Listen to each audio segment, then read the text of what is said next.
अस्सलाम वालेकुम, आप देख रहे हैं PA न्यूज़ HD और मैं हूं आपके होस्ट सादिया बतूल। शामिल करते हैं आज की अहम खबर शामिल करते हैं पाकिस्तान अराई न्यूज़ के वाइस चेयरमैन चौधरी तारिक हवेली लखा वाले। वज़ीर आज़म मोहम्मद शहबाज शरीफ की ज़ेर सदारत मुल्क में पब्लिक प्राइवेट पार्टनरशिप के जरिए तरक्याती मनसूबे में तेजी लाने के लिए आला सतही इजलास वज़ीर आज़म ने मुल्क में पब्लिक प्राइवेट पार्टनरशिप के जरिए तरक्याती मनसूबे में तेजी लाने के लिए public private partnership authority P3A और इससे मुतल्लिका निज़ाम को मज़ीद मजबूत बनाने की असूली मंजूरी दी।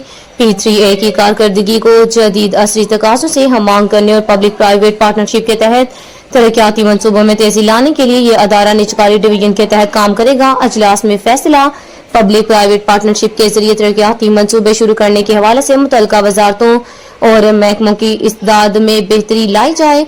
पब्लिक प्राइवेट पार्टनरशिप के जरिए तरक्याती मनसूबों को वजारतों और महकमों की कारकर्दगी जांचने KPIS का हिस्सा बनाया जाए। P3A के जरिए पब्लिक प्राइवेट पार्टनरशिप के निज़ाम को मजीद शफाफ और तेज बना रहे हैं। न्यूज़ स्टूडियो से अब तक के लिए इतना ही। मजीद खबरों और अपडेट्स के लिए देखते रहिए PA न्यूज़ HD।